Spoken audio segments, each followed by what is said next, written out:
Oke, baik lagi. Kali ini kita akan belajar tentang materi subbab berikutnya setelah perbandingan trigonometri pada sudut segitiga siku-siku. Nah, ini ada materi di semester 2 ya, kelas 10 matematika wajib.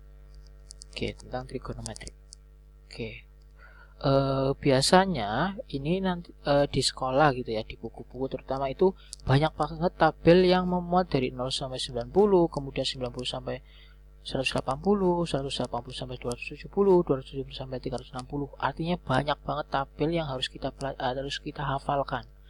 Nah, padahal itu ada cara simple banget.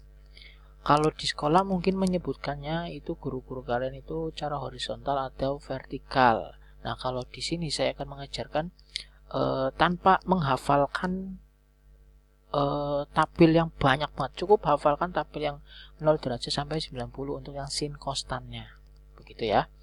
Oke. Untuk lebih dari 360 gimana? Sama aja caranya. Nanti kita akan belajar yang namanya relasi sudut untuk bab yang kali ini, subbab yang kali ini. Oke, langsung saja kita akan belajar tentang relasi sudut ya, atau sudut-sudut berrelasi, relasi sudut. Nah, kalau di sini saya menyebutkan ada dua aturan, aturan genap dan aturan ganjil. Ya. Nah, yang pertama aturan ganjil dulu, saya jauh di dua kolom seperti ini. Aturan ganjil. Oke, berarti pemakaian ini konsepnya harus berlawanan. Apanya yang berlawanan? Itu sudutnya. Tadinya kalau dari soal tadinya sin, nanti cara menjawabnya menjadi cos gitu. Itu apabila sin akan berubah jadi cos, yang cos juga berubah jadi sin. Ini bolak-balik ya, tanda panah bolak-balik artinya bolak-balik sama aja gitu ya. Sin berubah jadi cos, cos berubah jadi sin gitu. Kalau tangan berubahnya jadi kotangan berubahnya jadi tangan, bolak-balik gitu ya. Oke. Maksudnya ganjil apa? Itu penggunaannya, konsepnya itu yang 90 plus ataupun minus alfanya berapa gitu. Yang terus yang ganjil lagi apa? 180 apa 360, yaitu 270. Jadi diambil dari angka depannya 279 gitu ya. Plus minus alfa, makanya disebut ganjil. Nah, kalau aturan ganjil ini tadinya sin berubah jadi cos, tan berubah jadi kotan. Oke, langkah yang pertama harus kita lakukan adalah contohnya ya, contoh.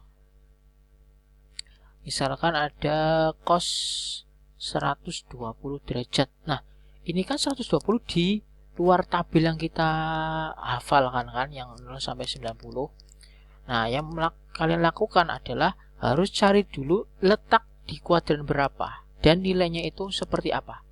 Jadi kuadran kan ada 4 ya. Kuadran pertama itu semua positif, semuanya positif, sin, konstan dan yang lainnya. Kalau di kuadran 2 berarti 90 sampai berapa? Itu sampai 180 ya. Kalau yang pertama itu 0 sampai 90. Kuadran 2 itu nilainya yang positif yaitu sin dan temannya sin, yaitu yang kebalikannya sin, yaitu kosekan. Kosekannya positif. Terus yang di kuadran ketiga berarti 180 sampai 270, yaitu yang positif itu tan sama temannya tan, kotan. Nah, positif. Selain yang saya tulis berarti negatif gitu ya. Kemudian yang kuadran keempat, ini kuadran 3. Kuadran keempat yang positif itu hanya cos dan temannya cos, yaitu kebalikan cos, yaitu secant. Itu nilainya positif, selain ini negatif gitu ya. Oke, cukup mudah ya untuk dihafalkan ya. Nah, untuk cos 120 letaknya di mana? 120 kan lebih dari 90 ya, sampai dengan 180. Ini letaknya di kuadran 2. Kalian harus tentuin dulu. Oh, cos itu letak di kuadran 2 nilainya apa? Oh, kuadran 2 hanya sin sama kosekan yang positif. Berarti selain itu negatif. Berarti artinya cosnya juga negatif. Berarti sama dengan negatif. Oke, kita mau pakai aturan ganjil kan formatnya. Nah, 120. Kalau aturan ganjil itu bisa pakai 90 plus minus sama dengan yang 270 plus minus. Lebih dekat kemana 120, yaitu lebih dekat ke 90 ya. 120 lebih dekat ke 90, berarti 90 plus apakah minus? Yaitu ditambah ya, atau plus, karena kalau dikurangi kan nggak tahu gitu. Tadi kan 90 itu supaya dapat 120 itu ditambah apa dikurangi? Yaitu ditambah gitu. Ditambah berapa? 120 dari 90 ke 120 yaitu ditambahnya 30 ya. Ini kalau ditambahkan 120 kan. Nah, tadinya cos aturan ganjil ya 90 plus cos berubah jadi apa? Yang di sisi tabel yaitu cos berubah jadi sin. Berarti min sin, nah seperti ini ya, min sin 90 plus 30. Nah, aturannya relasi sudut itu tinggal kalau sudah formatnya 90 plus minus atau 270 plus minus, tinggal ambil belakangnya yaitu min sin 30 gitu ya, min sin 30. Sin 30, nah ini yang dilihat di tabel lagi, sin 30 itu setengah, berarti min setengah gitu. Oke, cukup mudah ya untuk dipahami. Berikutnya kita tentang aturan genapnya nih. Aturan genapnya yaitu tetap ya, sin tetap sin, cos tetap cos gitu, tan tetap tan, kotan tetap tan, gak ada yang berubah gitu, artinya tetap. Nah, penggunaannya untuk yang apa? Nah, aturannya formulanya itu 180 plus minus alfa berapa gitu. Dan satunya lagi 360 plus minus alfa gitu. Ya, contoh nih, yang tadi cos 120 kita contohkan untuk yang pakai penggunaan aturan genap. Oke, cos 120. Apakah nilainya sama nanti? Oke. Ingat, kita langkah yang pertama tentukan letak kuadrannya. Cos 120 itu kuadran 2, ya kan? Nilai cos di kuadran 2 yaitu tadi apa? Yang kita buat ini yaitu yang negatif. Berarti sama dengan min. Nah, kita kan mau pakai aturan genap. Nah, 120 lebih dekat ke 180 apa 360? Yaitu lebih dekat ke 180. Dari 120 supaya dapat dari 120 ya, itu penggunaan 180 ditambah apa dikurangi supaya dapat 120? Yaitu dikurangi berapa supaya dapatnya 120? Dikurangi 60 ya. Oke, nah min berapa? Oke, min ini dilihat dari letak kuadrannya ya. Oke, sin tetap sin, cos tetap cos, aturan genap ya, berarti cos. Oke, min cos. Oke, sekarang min cos apa? Nah, ingat relasi sudut itu ambil belakangnya. Tanda minus ini enggak ya, tanda minus ini enggak usah dihiraukan, jangan min 60. Nanti minus lagi enggak. Ambil angka belakangnya aja. Ditambah atau dikurangi angka berapanya gitu. Itu cos 60. Oke, min cos 60. Cos 60 itu nilainya berapa? Sorry, ini enggak perlu saya tulis lagi. Itu min setengah. Nah, sama ya hasilnya. Oke, contoh lagi supaya lebih paham. Nah, saran saya, aturan genap sama ganjil ini sebenarnya bebas, kalian mau penggunanya mana. Intinya kalau bentuknya sin cos tan, berarti kalian cukup pakai aturan genap aja, supaya itu nggak merubah-rubah, takutnya nanti kalian lupa penggunaannya.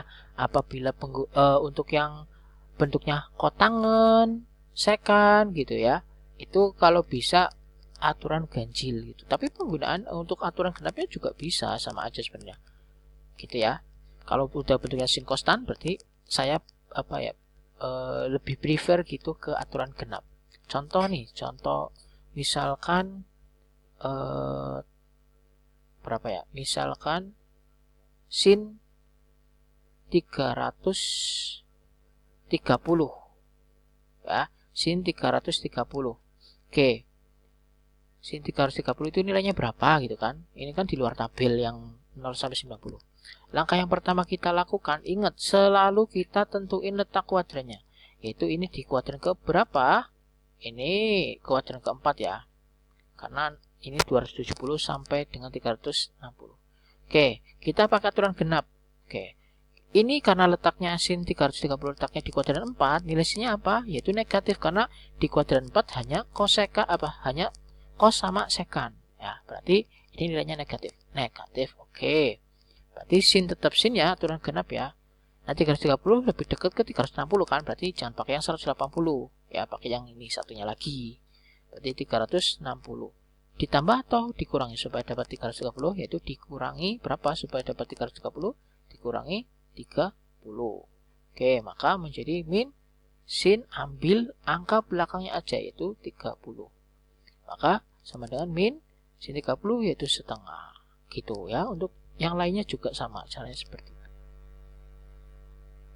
Oke, ini konsep untuk relasi sudutnya. Nanti kita akan latihan lebih banyak di latihan bentuk soal-soalnya.